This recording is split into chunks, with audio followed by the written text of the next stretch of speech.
Chers étudiants et étudiantes, bonjour. Bonjour la jeunesse, bonjour à tous et à toutes et bienvenue mes chers aux astuces du français.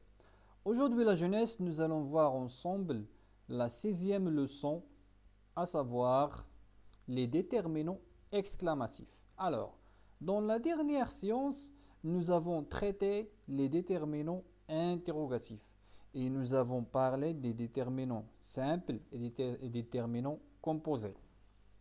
Alors, si vous n'avez pas encore vu la leçon des déterminants interrogatifs, vous pouvez la suivre à partir du lien qui apparaîtra en quelques secondes.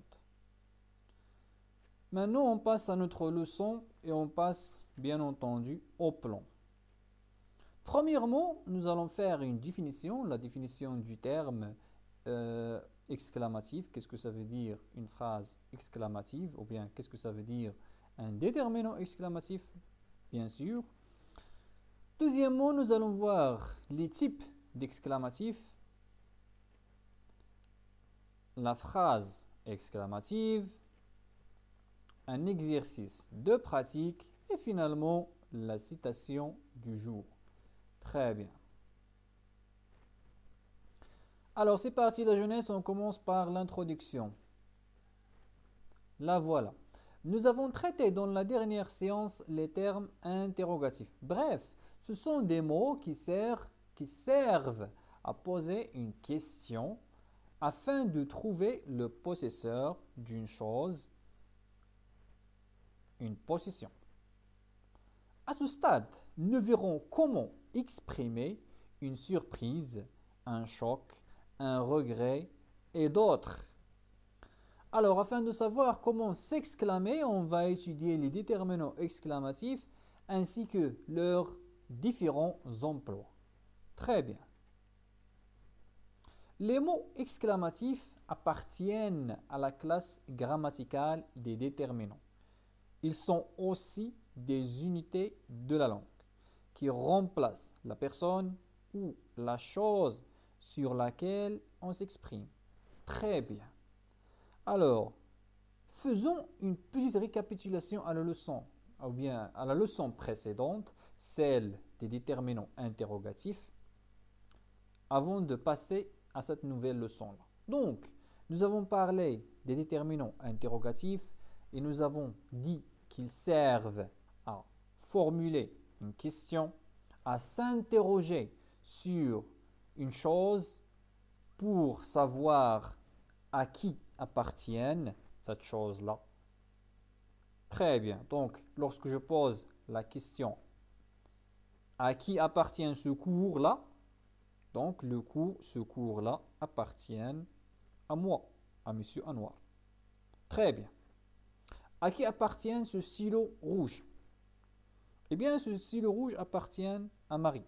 Très bien. Donc là, c'est la phrase interrogative. Il commence par un terme interrogatif et se termine par une marque de l'interrogation, à savoir le point d'interrogation. Très bien. Maintenant, on passe à notre leçon là. Alors, les mots exclamatifs, tout comme les mots interrogatifs, ce sont des déterminants. Donc, ils appartiennent à la classe des déterminants. Très bien. Donc, nous sommes toujours dans la série des leçons des déterminants du français. Donc, c'est pour cela que je vous ai fait cette leçon-là, à savoir les déterminants exclamatifs. Très bien. Ils sont ainsi des unités de la langue. Donc, les unités de la langue, ce sont le verbe, le nom, le sujet, le déterminant, la préposition, etc. Très bien. Qu'est-ce qu'ils font? Eh bien, ils remplacent la personne ou la chose sur laquelle on s'exclame. Tout comme les termes interrogatifs qui remplacent la personne ou bien l'objet ou la chose sur laquelle on pose la question, sur laquelle on s'interroge. Les mots exclamatifs, ils remplacent à leur tour la personne, c'est-à-dire le sujet, sur laquelle on s'exclame. Très bien. Exemple. Quel beau garçon. Donc, les mots en vert, ce sont les termes exclamatifs et là, la marque de l'exclamation. Très bien. Quelle belle fille. Quelle horreur. Quelle sale chambre. Quelle surprise. Oh, quel goût. Vous voyez? Donc, on commence par le terme exclamatif, celui-là, et on se termine par les marques de l'exclamation. Très bien. Faites attention. Ce n'est pas comme les termes interrogatifs qu'on place le sujet. Le sujet là est présent. Quel beau garçon. Qui est beau? C'est le garçon qui est beau. Très bien. Quelle belle fille. Mais qui est belle? C'est la fille. Mais ici, quelle horreur. Là, il n'y a pas de sujet. Donc parfois, on trouve l'absence du sujet et d'autres fois, il est toujours présent. Quelle sale chambre. Donc la chambre, on parle de la saleté de la chambre. Une chambre qui n'est pas propre. Là, par exemple, une mère. Une mère qui ouvre la porte de la chambre de son fils ou bien sa fille, puisque les deux, dans cette époque-là, les deux sont paresseux. Alors, on ferme la parenthèse. Donc la mère, il va dire, quelle sale chambre. Quelle horreur. Quel désastre. Quelle ruine. Vous voyez, donc là, on peut s'exclamer. Mais, si par exemple, il ouvre la porte et soudain, il rencontre par exemple une ancienne amie qui vient la rendre visite, il va dire, quelle surprise. Vous voyez, très bien. Quelqu'un qui déguste par exemple un gâteau et dit, oh, quel goût. Vous voyez, magnifique. J'espère que j'ai expliqué davantage. J'espère que vous comprenez ce que je vous dis et j'espère également que vous notez. J'espère vraiment que vous avez noté toutes les choses importantes avec moi depuis le début de cette chaîne-là jusqu'à aujourd'hui.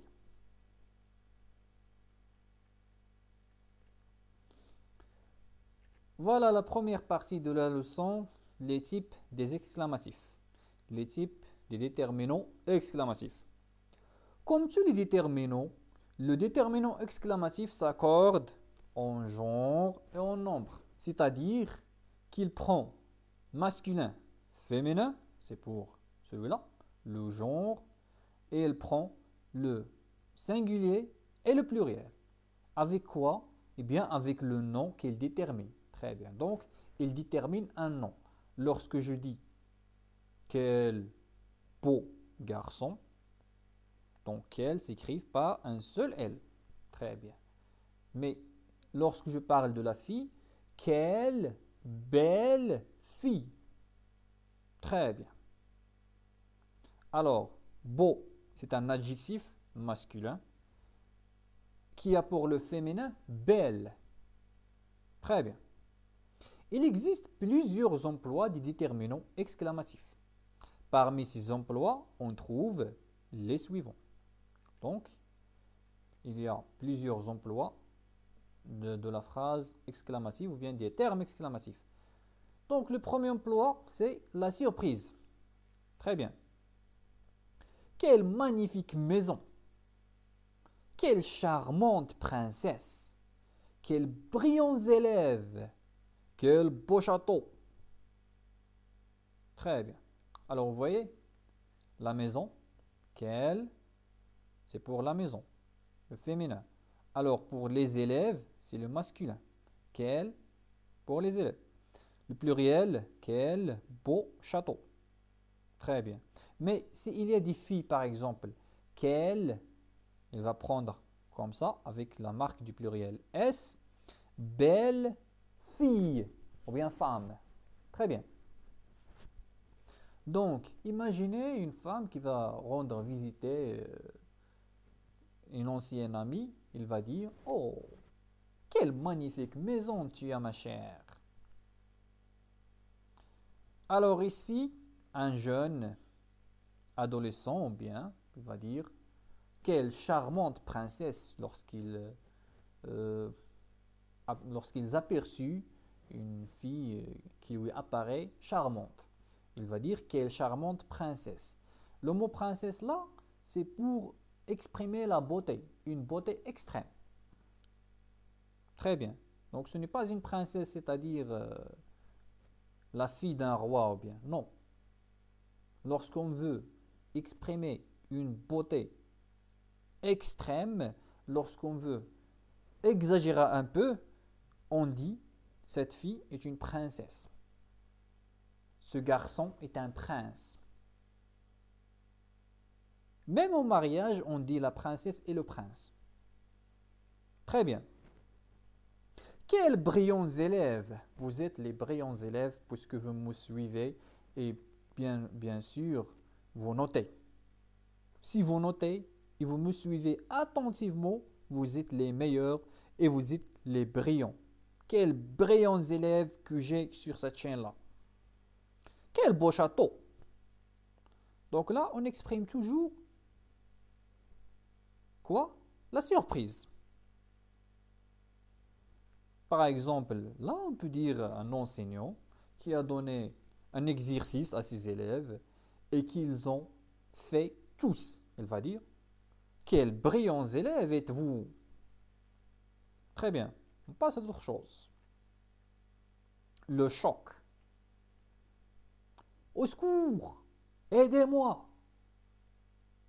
Vous voyez? Donc là, quelqu'un qui est dans une situation désagréable, par exemple, il est en train de se noyer ou bien, je ne sais pas. Donc, une situation agréable. Au secours! Aidez-moi! Ou bien elle peut dire, à l'aide! Il nous faut un médecin, par exemple, lors d'un accident.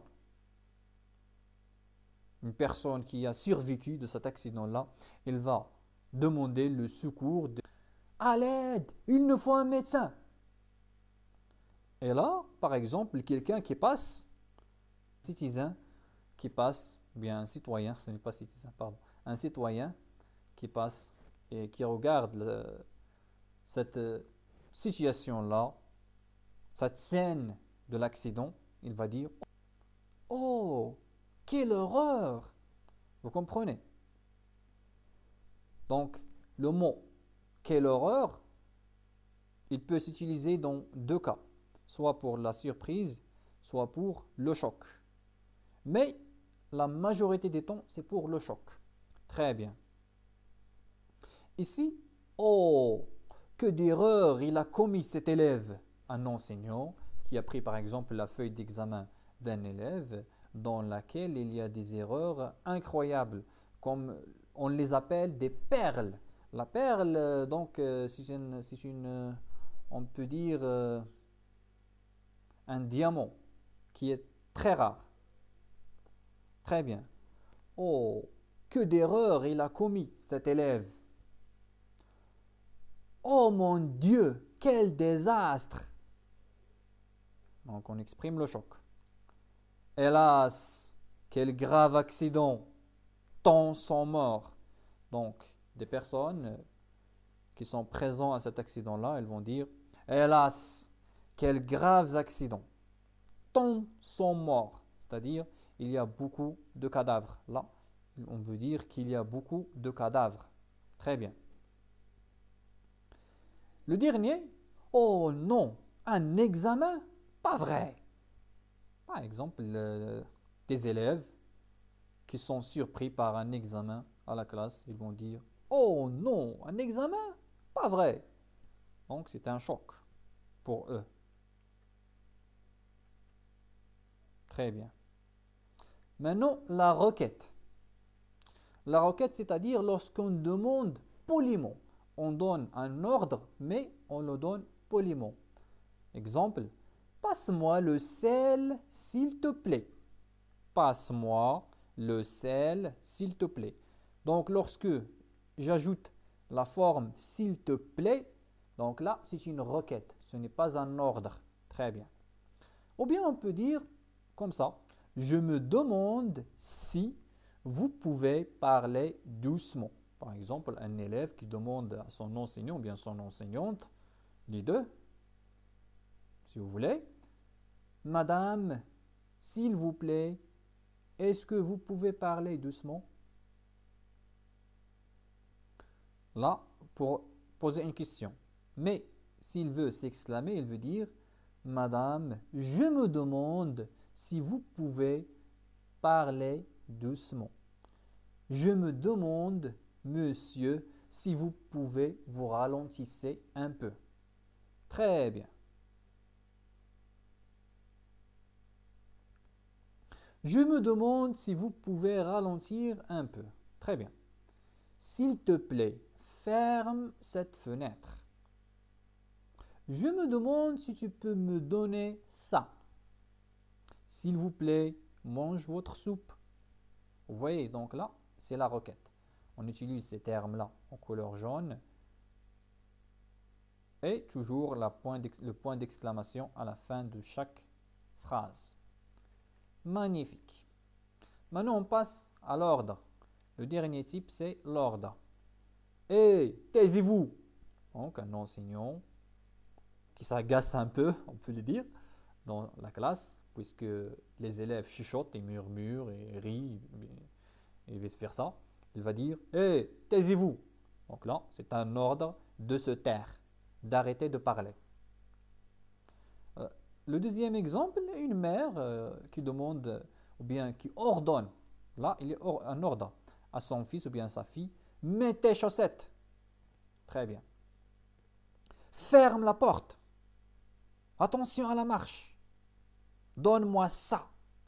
Silence. Mange ta soupe. Donc, la plupart de ces phrases-là, ils peuvent être utilisées par une mère à un foyer. Le foyer, c'est-à-dire la maison. Très bien. Mets tes chaussettes. Ferme la porte. Attention à la marche. Une mère qui demande à son petit de faire attention à la marche pour ne pas tomber. Donne-moi ça, par exemple. Il leur arrache le téléphone portable. Donne-moi ça. Et va te coucher, par exemple. Hé, silence! Toi, mange ta soupe. Vous voyez, donc ça, c'est un ordre. Et l'ordre, il est toujours sévère. Il n'y a pas de respect, il n'y a pas de formule de politesse, etc. Donc, il est direct. Taisez-vous. Mais si je veux le rendre une requête, et s'il vous plaît, est-ce que vous pouvez parler de ce mot? Parlez de ce mot, s'il vous plaît. Là, c'est une requête. Ferme cette porte, s'il vous plaît. C'est une requête toujours. Très bien. Maintenant, on passe à je retiens et on termine la leçon. Donc maintenant, on va voir ce qu'il faut retenir de cette leçon-là. Tout comme la phrase interrogative, la phrase exclamative commence par un terme exclamatif et elle se termine toujours par un point d'exclamation que l'on écrit comme ça. Le voilà, le point d'exclamation. Très bien. Elle commence souvent avec des mots comme que, comme, quel ou des mots d'interjection. Donc l'interjection, ce sont celles-là. Lorsque je dis ah, oh, hélas. Donc c'est une interjection. C'est-à-dire que la personne se réagisse d'une manière très sentimentale et très tonique. Tonique, c'est-à-dire lorsque je augmente la voix. Lorsque je dis, s'il vous plaît, passe-moi le sel. Passe-moi le sel, s'il te plaît. Mais, hey, passe-moi le sel. Vous voyez? Donc, j'augmente la voix. Toujours, dans la phrase exclamative, on augmente la voix. Surtout dans l'ordre. L'ordre, il est très sévère et la voix est assez tonique. Donc, à l'oral, l'intonation de la voix est montante. Très bien.